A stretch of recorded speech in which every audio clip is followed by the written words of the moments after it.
Good evening, sir. How do you do? Sir. Good evening, बच्चों. I am fine. How are you? We are also fine, sir.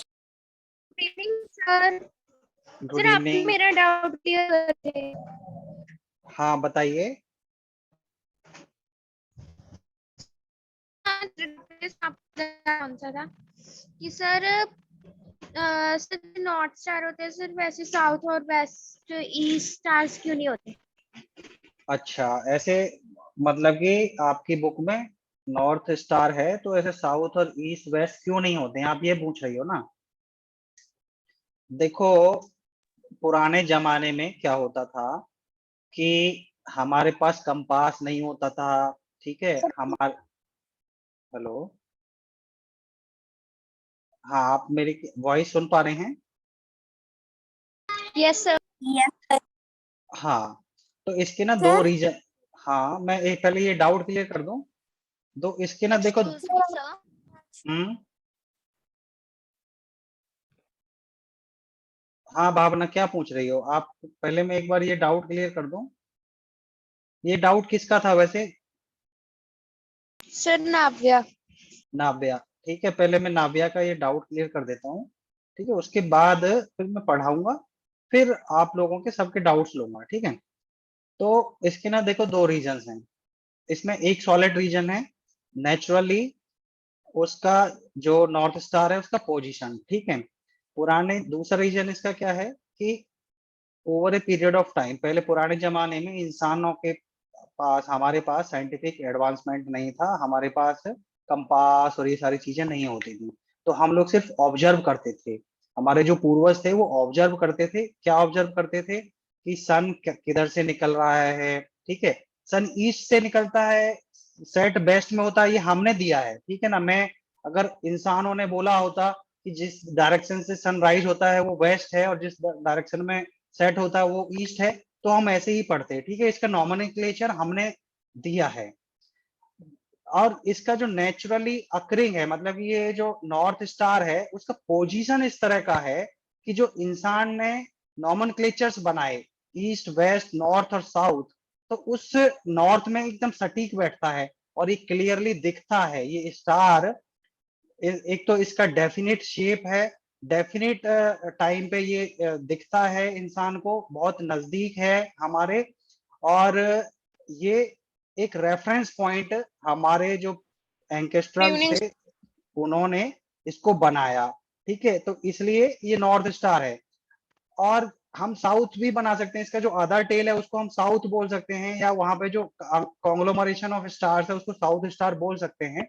But problem क्या होता है कि उनमें इतना clarity नहीं होता है, इतना आ, आ, वो मतलब कि डेफिनेट उसमें हमको वो दिखाई नहीं देते हैं. तो इस करके हम ये नॉर्थ स्टार को मानते हैं और नॉर्थ स्टार के बेसिस पे हम पुराने टाइम से डायरेक्शंस को फॉलो करते आए हैं और इसको एक रेफरेंस पॉइंट मानते हुए आए हैं.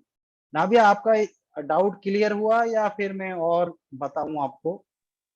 सर आप क्या करवा रहे हो? सर क्लियर है ठीक सर, है. All clear.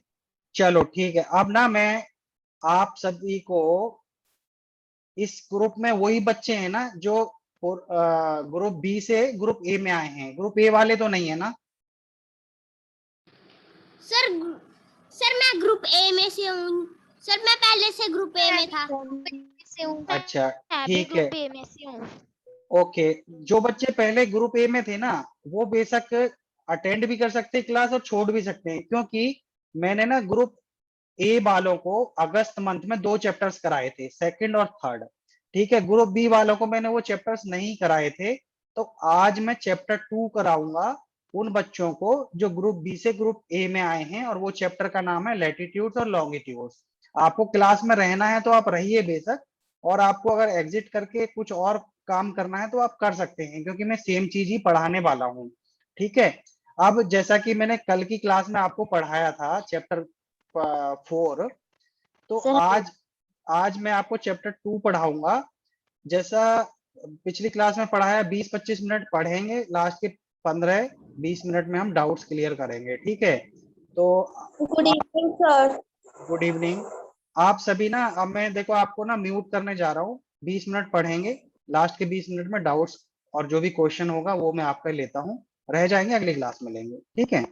चलो शुरू करते हैं। अब ये जो सेकंड चैप्टर है, लैटिट्यूड्स और लॉन्गिट्यूड्स, तो इसमें दो चीजें हैं, एक होता है लैटिट्यूड्स, दूसरा होता है लॉन्गिट्यूड्स। अब ये जो स्लाइड है, इस स्लाइड के अंदर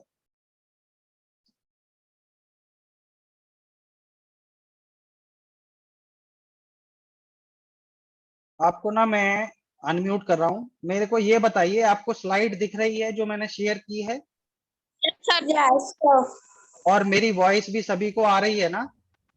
यस सर ठीक है, अगर मेरी वॉइस किसी को ब्रेक हो जाए तो वो एग्जिट करके दोबारा से इन हो जाना क्लास में, ठीक है, तो आपका वो प्रॉब्लम दूर हो जाएगा। चलो अब मैंने फिर से आपको म्यूट कर दिया। तो दो चीजें होती हैं, लैटिट्यूड्स और लॉन्गिट्यूड्स। अब देखो ये ग्लोब है, ग्लोब जो है हमारी अर्थ का ट्रू मॉडल है, ठीक है, जैसी हमारी अर्थ है एज इट इज ये है। लेकिन एक दो चीजें हैं, जैसे इसमें एक एक्सिस दी हुआ है, ठीक है, तो एक्सिस ऐसा कोई है नहीं जिसके चारों तरफ मतलब इस तरह की एक, जैसे यहाँ पे एक ये पाइप टाइप का डाला हुआ है, एक स्ट्रिंग डाली हुई है, ठीक है, तो ऐसा कुछ अर्थ के अंदर नहीं है, अर्थ पूरा सॉलिड है, ठीक है। तो ये एक दो चीजें ऐसी हैं जिनको हमने इसको अंडरस्टैंड करने के लिए, सिंपल बनाने के लिए हमने ग्लोब के अंदर डाला है, ठीक है। अदरवाइज जो हमारा ग्लोब है वो अर्थ का ट्रू मॉडल है। अब इस ग्लोब में और इस अर्थ में बहुत बड़ी है, हम अपने बहुत सारी चीजें और जैसे कंट्रीज हैं उनको लोकेट करने के लिए तो हमारे पास कुछ ना कुछ रेफरेंस पॉइंट्स होने चाहिए। तो वो रेफरेंस पॉइंट्स क्या होते हैं? लैटिट्यूड्स और लॉन्गिट्यूड्स।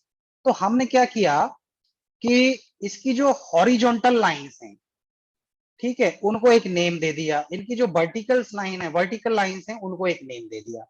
तो जो हॉरिजॉन्टल लाइंस हैं, हॉरिजॉन्टल लाइन क्या है कि जो ये अर्थ का जो रिप्रेजेंटेशन ग्लोब है, इसको हमने हॉरिजॉन्टली सेंटर में एक लाइन मान लिया, ठीक है, एक्चुअली में ऐसी लाइन होती नहीं, हमने अज्यूम कर लिया एक ऐसी लाइन जो अर्थ को हॉरिजॉन्टली दो इक्वल पार्ट्स में डिवाइड कर देती है। अपर हाफ को बोलते हैं हम नॉर्थर्न हेमिस्फेयर और लोअर हाफ को हम बोलते हैं साउथर्न हेमिस्फेयर, ठीक है। ये जो हॉरिजॉन्टल लाइंस हैं, सेंटर वाली हो जाती है इक्वेटर, उसके ऊपर वाली जो लाइन होती हैं उनको हम 20 डिग्री, 40 डिग्री, 60 डिग्री, 80 डिग्री और 90 डिग्री तक वो जाती हैं। तो ऊपर वाली के डिग्री के पीछे हम नॉर्थ लगा देते हैं, और नीचे की तरफ जो लाइंस होती हैं उनमें डिग्री के बाद हम साउथ लगा देते हैं। क्यों लगा देते हैं? क्योंकि ऊपर वाली जो लाइंस हैं वो नॉर्थ पोल की तरफ जाती हैं, नीचे वाली जो लाइंस हैं वो साउथ पोल्स की तरफ जाती हैं, ठीक है। अब हम आगे बढ़ते हैं। अब जैसे ये आपकी बुक का पैराग्राफ है, इसको हम एक बार पढ़ लेते हैं। पढ़ने का रीजन ये है कि आपको भी ये बुक पढ़ना है और पढ़ के इसको हमें अंडरस्टैंड करने की कोशिश करना है कि ये जो पैराग्राफ है उसमें ऑथर क्या कहना चाहता है, हमारे फायदे की वो चीजें क्या क्या हैं, ठीक है। तो जैसे ये है, एक मैंने आपको कल एक और इम्पोर्टेंट चीज बताई थी कि किसी भी बुक का जो चैप्टर होता है उसका पहला पैराग्राफ उसको जनरली पिछले पैराग्राफ से कनेक्ट करता है।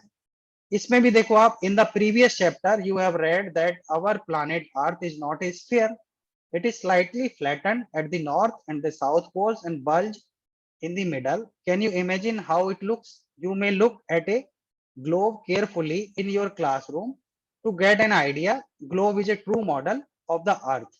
ठीक है। तो जो अर्थ है, हमने पीछे पढ़ा पिछले चैप्टर में, चैप्टर 1 में, कि जो हमारी अर्थ है वो स्फीयर नहीं है। तो फिर कैसी है? जैसे मान लो एक गेंद ले लो, क्रिकेट की बॉल ले लो या फुटबॉल की बॉल ले लो, सॉलिड बॉल ली, ऊपर से ना थोड़ा सा हमने, आपने मान लो एक क्ले की बॉल ले ली, ठीक है, क्ले की बॉल लेके नाइफ से थोड़ा सा ऊपर से स्लाइस कर दिया, थोड़ा सा नीचे से स्लाइस कर दिया, ठीक है, और फिर दोनों उसको प्रेस कर दिया थोड़ा सा, ठीक है।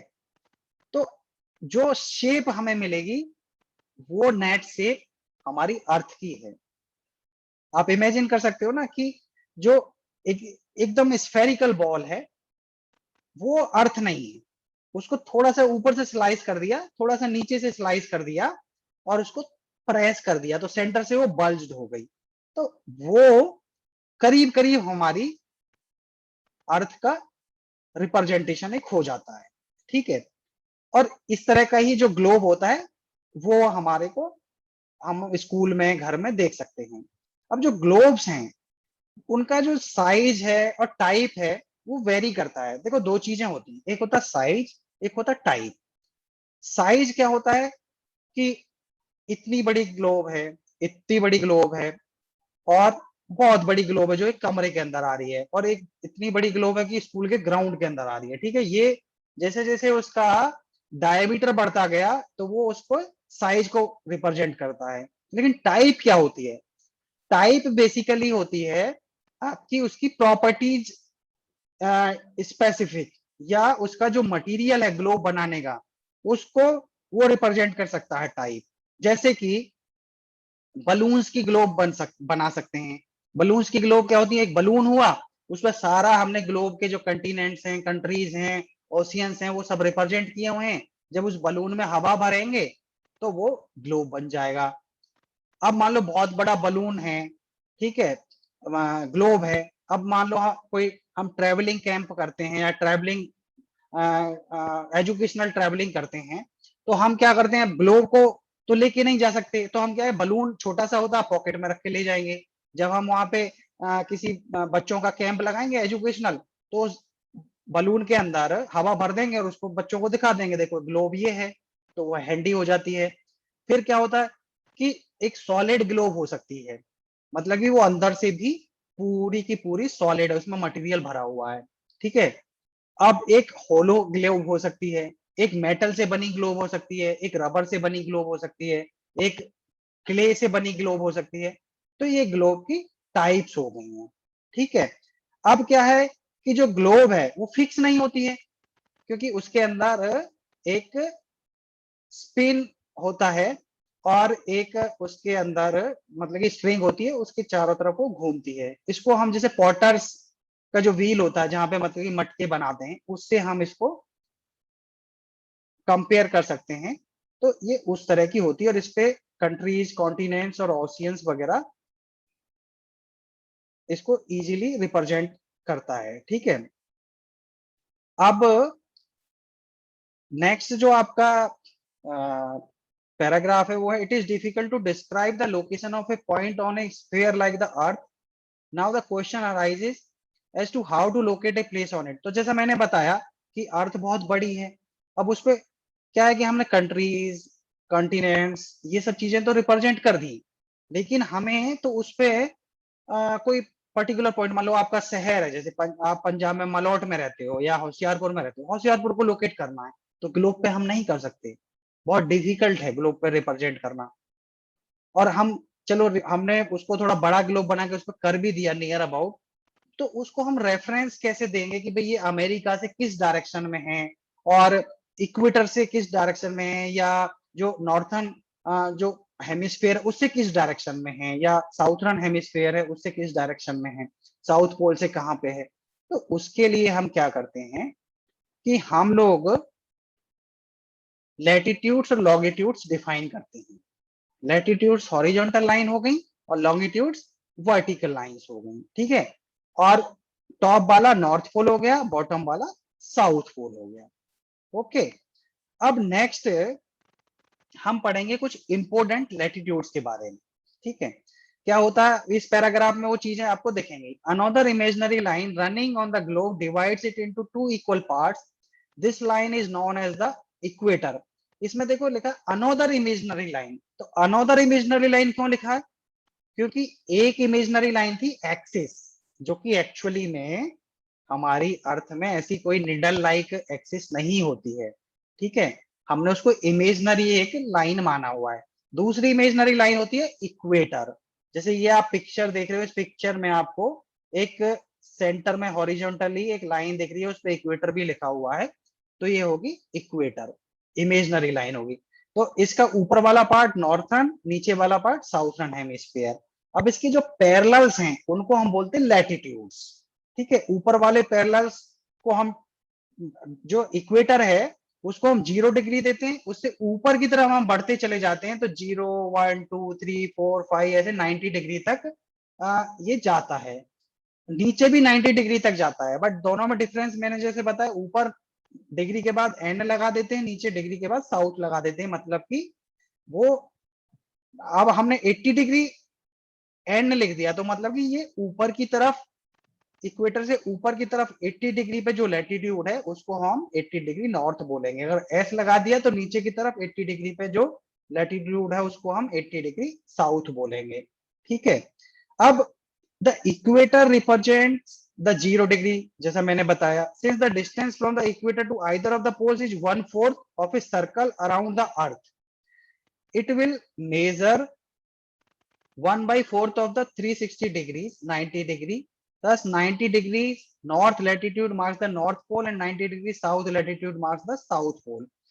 तो क्या ये बताना चाहता है, since the distance from the equator to either of the poles is 1/4 of a circle round the earth, जो हमारी ये अर्थ है, ये अर्थ का जो सर्कल है, ठीक है, इस सर्कल का जो डिस्टेंस है उसका 1/4 डिस्टेंस इक्वेटर से नॉर्थ पोल होता है और 1/4 ही नीचे साउथ पोल होता है। तो हम, अब ये जो सर्कल है इसका कितना डिग्री होता है, 360 डिग्री। किसी भी सर्कल में 360 डिग्री होते हैं, सेंटर 180, ऊपर 180, नीचे 180, तो टोटल हो गया 360 डिग्री। तो हम जब सेंटर से नॉर्थ पोल का डिस्टेंस लेंगे तो वो 90 डिग्री होता है। ठीक है, तो सेंटर को हमने 0 डिग्री दिया, टॉप पे जो पॉइंट है वो हो गया 90 डिग्री, नीचे जो पॉइंट है वो भी 90 डिग्री, ऊपर वाला 90 डिग्री नॉर्थ, नीचे वाला 90 डिग्री साउथ। अब कुछ ना, देखो, अब हमने ये चीज तो देख ली कि भाई जो हमारा हॉरिजॉन्टल लाइन है, सेंटर में इक्वेटर है। अब देखो कुछ ना इंपॉर्टेंट लैटिट्यूड्स होते हैं, वो इंपॉर्टेंट लैटिट्यूड्स क्या होते हैं उसके बारे में हम पढ़ते हैं। As such all parallels north of the equator are called north latitudes, similarly all parallels south of the equator are called south latitudes. ठीक है, the value of each latitude is therefore followed by either the word north or south, जैसा मैंने बताया, ऊपर वाले north, नीचे वाले south.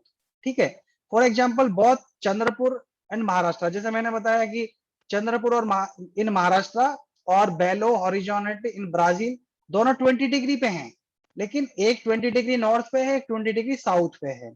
ठीक है, अब कुछ इंपॉर्टेंट पैरेलल्स होते हैं। देखो हमने क्या है कि 0 डिग्री से लेकर 90 डिग्री तक बहुत सारे पैरेलल्स बना दी, 1-1 डिग्री पे बना सकते हैं, 0.5 डिग्री पे बना सकते हैं, लेकिन कुछ इंपॉर्टेंट लैटिट्यूड्स होते हैं जो हमारी अर्थ के ऊपर climatic conditions, physical conditions, seasons, pressure, temperature, ऐसी चीजों को डिफाइन करते हैं और उनको रिप्रेजेंट करते हैं। तो वो क्या इंपॉर्टेंट लैटिट्यूड्स होते हैं, वो है beside the equator, the North Pole 90 degree and South Pole 90 degree south, there are 4 more important parallels of latitudes.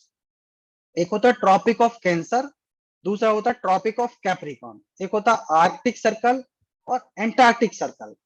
तो 23.5 मतलब कि 23.5 डिग्री नॉर्थ में Tropic of Cancer, 23.5 degree south में मतलब इक्वेटर से नीचे कैप्रिकॉर्न, ट्रॉपिक ऑफ कैप्रिकॉर्न। ऐसे ही 66.5 डिग्री नॉर्थ में आर्कटिक सर्कल और 66.5 डिग्री बॉटम साइड में साउथ में एंटार्क्टिक सर्कल। तो ये जो 4 लैटिट्यूड्स ये बहुत इंपॉर्टेंट है। क्यों इंपॉर्टेंट है, इनके बारे में हम आगे वाले पैराग्राफ्स में पढ़ेंगे, क्योंकि ये हमारे टेम्परेचर जोन्स, ये हमारे प्रेशर जोन्स, ये हमारे क्लाइमेट जोन्स को डिफाइन करते हैं। जैसे heat zones of the earth है, the mid day sun is exactly overhead. अब जैसे हम मान लो पढ़ रहे हैं कि ये जो हीट जोन्स होते हैं इनको हम कैसे डिफाइन करते हैं। ठीक है, अब तक हमने क्या पढ़ा कि अर्थ है हमारी, वो ट्रू मॉडल उसका ग्लोब होता है, छोटा मिनिएचराइज वर्जन होता है। फिर हमने किसी पॉइंट को लोकेट करना है, किसी सिटी को लोकेट करना है, तो हम ग्लोब पे नहीं कर सकते, तो हमें क्या होता है कि कुछ रेफरेंस पॉइंट्स देने होते हैं। तो हमने लैटिट्यूड्स और लॉन्गिट्यूड्स बना लिए। अब लैटिट्यूड्स के हम अंदर हमने लैटिट्यूड्स के बारे में पढ़ा, लैटिट्यूड्स क्या होता है, कैसे डिफाइन किए जाते हैं, ठीक है। और ऊपर की तरफ लैटिट्यूड्स को क्या बोलते हैं, नीचे की तरफ लैटिट्यूड्स को क्या बोलते हैं, फिर कुछ इंपॉर्टेंट लैटिट्यूड्स क्या हैं, जैसे ट्रॉपिक ऑफ कैंसर हो गया, ट्रॉपिक ऑफ कैप्रिकॉर्न, ये हो गया। अब हम पढ़ेंगे हीट जोन्स के बारे में। The mid day sun is exactly overhead at least once a year on all latitudes in between the Tropic of Cancer and the Tropic of Capricorn. This area therefore receives the maximum heat and is called the torrid zone. देखो अभी हमने discuss किया कि जो important latitudes हैं उनका कोई ना कोई सिग्निफिकेंस है, कोई ना कोई रिलेवेंस है। हमने 23.5 डिग्री ही क्यों लिया, हमने 66.5 डिग्री ही क्यों लिया, क्योंकि जो हीट जोन्स हैं ट्रॉपिक ऑफ कैंसर और ट्रॉपिक ऑफ कैप्रिकॉर्न, मतलब 23.5 डिग्री ऊपर और 23.5 डिग्री नीचे, इसके बीच का जो एरिया है वो एक ऐसा एरिया है जिसके अंदर जो मिड डे सन है हमेशा एग्जैक्टली ओवरहेड रहेगा, कम से कम साल में एक बार, एटलीस्ट वंस इन ईयर।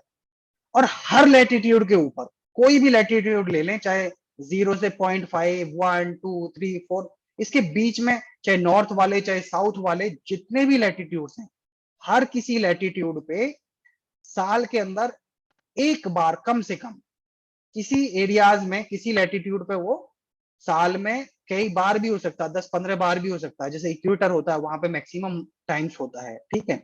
तो इस पर्टिकुलर जोन को हम बोलते हैं टॉरेड जोन, और इस पे क्या होता है, मैक्सिमम टेम्परेचर इसी जोन के अंदर होता है, ठीक है। The mid day sun never shines overhead on any latitude beyond the Tropic of Cancer and the Tropic of Capricorn. The angle of the sun's rays goes on decreasing towards the poles. As such, the areas bounded by the Tropic of Cancer and the Arctic Circle in the northern hemisphere and the Tropic of Capricorn and the Antarctic Circle of the southern hemisphere have moderate temperatures. These are called temperate zones. अब देखो, tropic of Cancer 23.5 degree से लेके ऊपर Arctic circle 66.5 degree, उसके बीच का जो area है वो एक ऐसा एरिया होता है कि जहां पे the mid day sun never shines overhead on any latitude.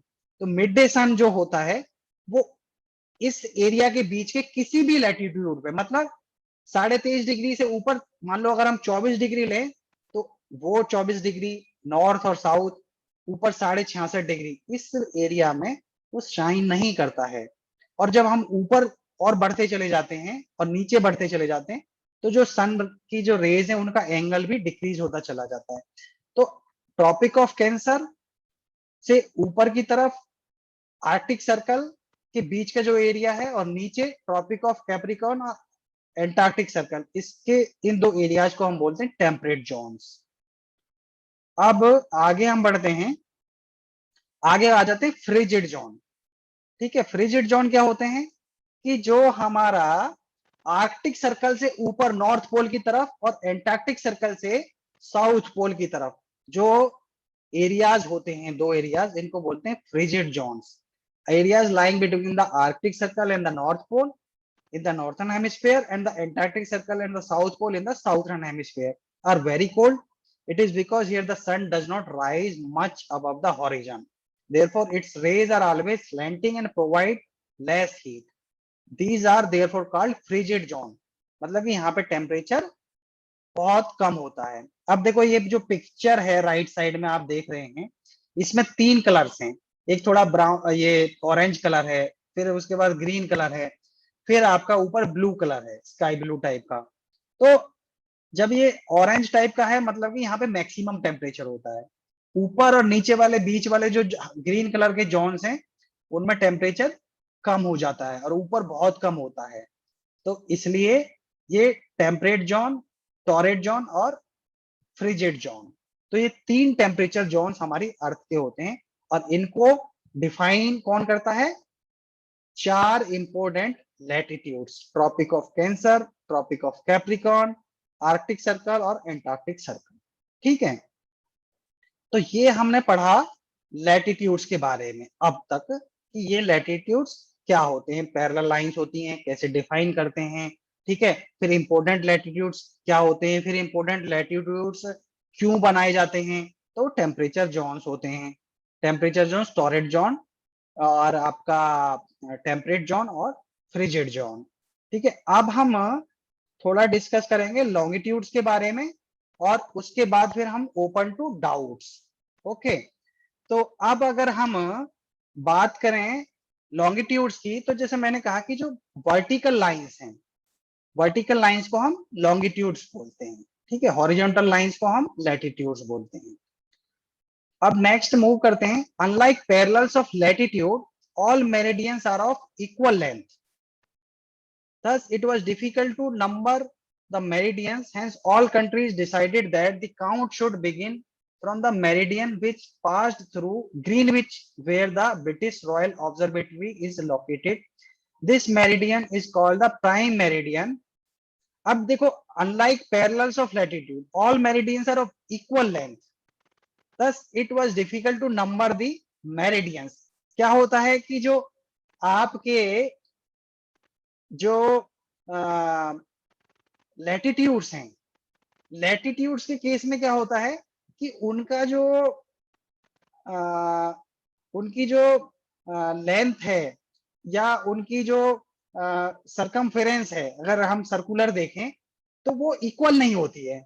आप देखो इस पिक्चर के अंदर देखो कि जो हॉरिजॉन्टल लाइंस हैं, सेंटर में सबसे बड़ी होगी, उसके बाद फिर कम होती चली जाएगी, कम होती चली जाएगी, जो टॉप वाली लाइन है वो और छोटी हो जाएगी।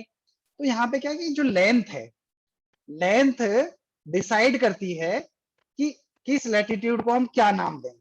लेकिन अगर हम लॉन्गिट्यूड की बात करें तो लॉन्गिट्यूड देखो आपके वर्टिकल लाइंस हैं, तो इनकी जो लेंथ है ना वो इक्वल होती है। अब जब इक्वल लेंथ है तो हम किस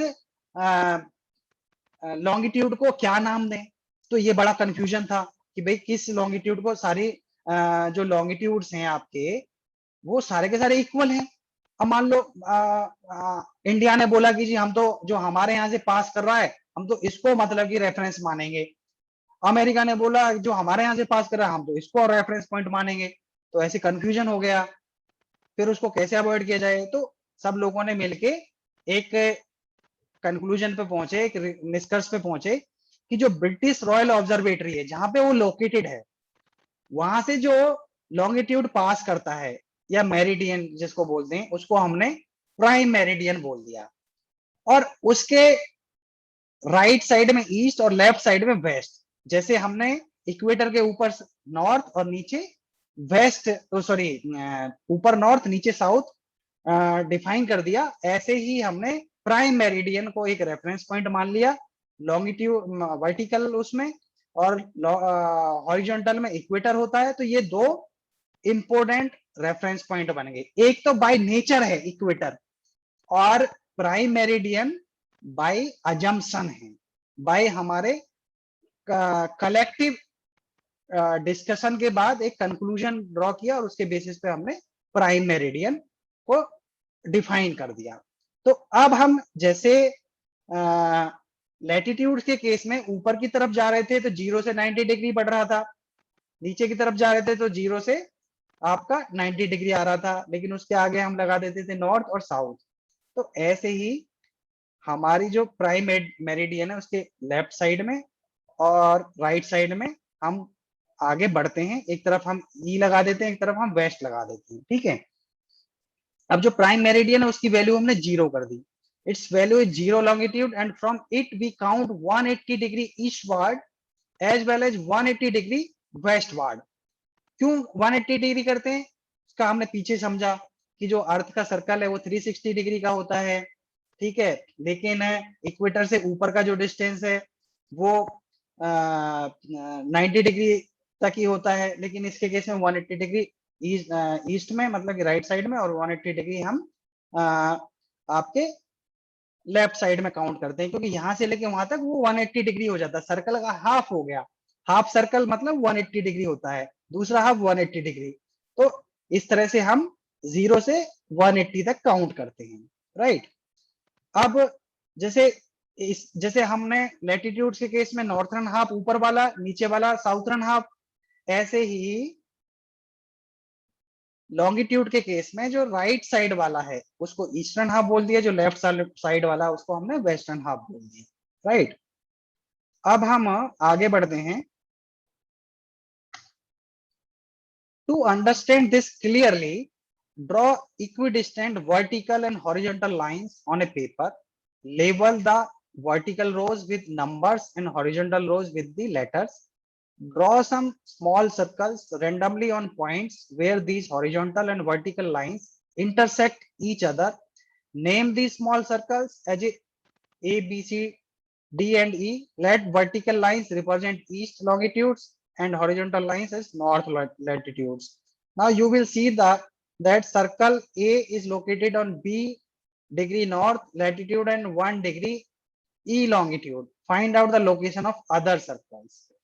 तो देखो, ये जो रेफरेंस पॉइंट हमको डिसाइड करना था कि हमने ऐसे सर्कल्स बना लिए, ठीक है, उस सर्कल पे हमने नंबर दे दिया एक चीज को और अल्फाबेट्स दे दिए दूसरे चीज को, और जहां पे वो इंटरसेक्ट करते हैं उसको हमने कैसे डिसाइड कर दिया कि जो बी डिग्री नॉर्थ, बी मतलब अल्फाबेट को हमने लैटिट्यूड माना और नंबर्स को 1 डिग्री उसको हमने लॉन्गिट्यूड माना।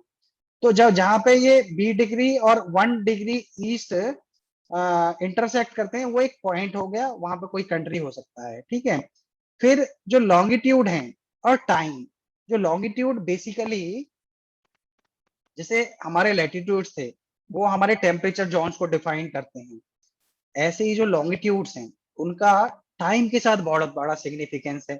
जो हम टाइम जैसे अब मान लो लेट्स से कि 8:20 हो रहा है और किसी दूसरे कंट्री में वही डिफरेंट टाइम हो रहा है, ठीक है, तो ये जो टाइम है इसका लॉन्गिट्यूड से रिलेवेंस है। लॉन्गिट्यूड डिसाइड करता है कि किस जगह क्या टाइम होगा, तो वो अब हम पढ़ते हैं। The best means of measuring time is by the movement of the Earth, the moon and the planets. The sun regularly rises and sets every day and naturally it is the best timekeeper throughout the world.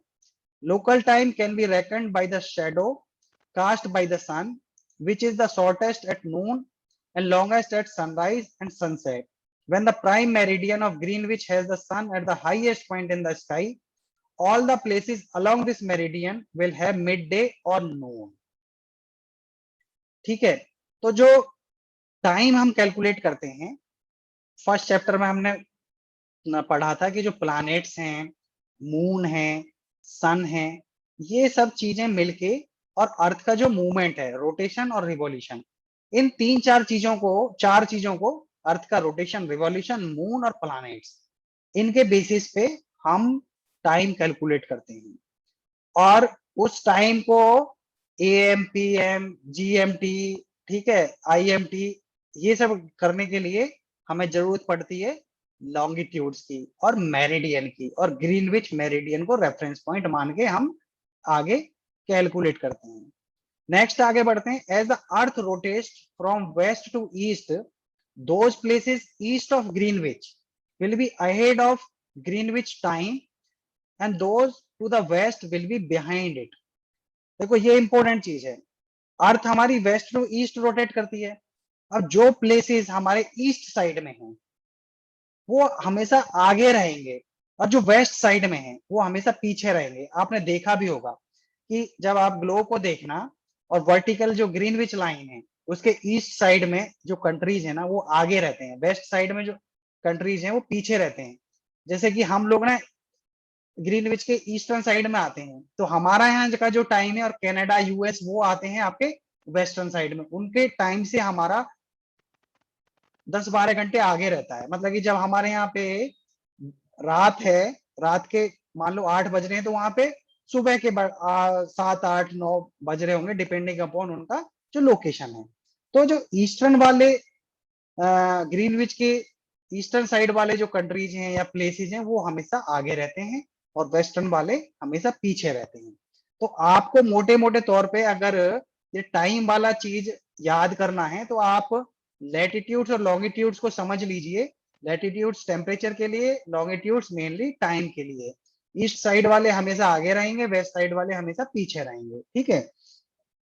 The rate of difference can be calculated as follows. The earth rotates 360 degree in about 24 hours, which means 15 degree an hour or 1 degree in 4 minutes. Thus, when it is 12 noon at Greenwich, the time at 15 degree east of Greenwich will be 15 into 4, 60 minutes, means 1 hour ahead of Greenwich time, which means 1 p.m.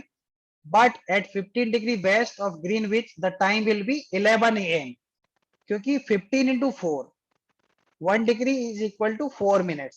तो देखो कितना आसान है, मतलब कि आप globe लो और आप अमेरिका का टाइम कैलकुलेट कर सकते हो, क्योंकि आप वेस्ट साइड में जाओगे तो वहां पे आपको कहीं अमेरिका दिखेगा, वहां पे आप नोट कर लो कि जैसे ये एक लाइन है तो ये एक पर्टिकुलर डिग्री को रिप्रेजेंट करती है, मतलब 15 डिग्री, 2 लाइन है तो 30 डिग्री, 4 लाइन है तो 45 डिग्री। मान लो यहाँ पे कहीं पे 4th लाइन पे अमेरिका या कनाडा है, तो 4th लाइन मतलब कि 45 डिग्री है, 45 डिग्री को 4 से मल्टीप्लाई करो तो आपके सामने 180 मिनट्स आ जाएंगे। मतलब कि यहाँ पे 12 नून है तो वहां पे 3 माइनस कर दो तो 9 AM होगा।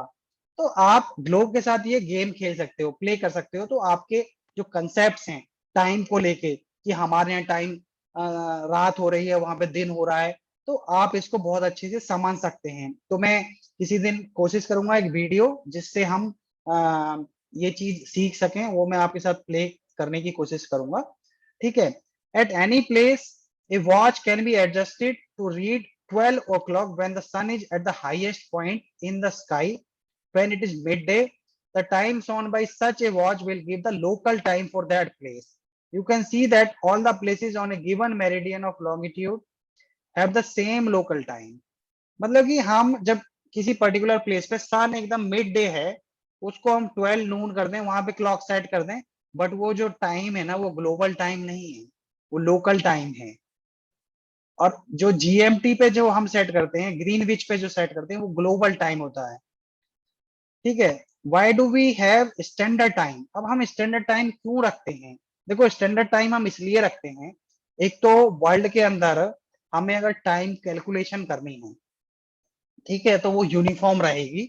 अगर मान लो हमारे यहाँ पे एक लोकल टाइम है, अमेरिका में लोकल टाइम है, तो उसमें क्या होगा कि जो हमारा टाइम कैलकुलेशन है वो गड़बड़ा जाएगा, वो सिस्टमेटिकली नहीं रहेगा, ठीक है, उसमें बहुत ज्यादा डिफरेंस आ जाएगा, फिर हम उसको कोरिलेट नहीं कर पाएंगे, जो हमारी हिस्ट्री है वो सारी की सारी डिस्टर्ब हो जाएगी, ठीक है। तो एक तो वो कारण है। दूसरा, मान लो फ्लाइट है, यहाँ से अमेरिका गई, हमारा अपना टाइम है, उनका अपना टाइम है, हमें नहीं पता वहां क्या बज रहा है क्या नहीं बज रहा, तो हम ट्रेवलिंग में हमें बहुत सारी प्रॉब्लम्स आएंगी। तो ये कुछ रीजंस हैं जिनके कारण हमें स्टैंडर्ड टाइम सेट करना होता है। अब स्टैंडर्ड टाइम हम कैसे सेट करते हैं?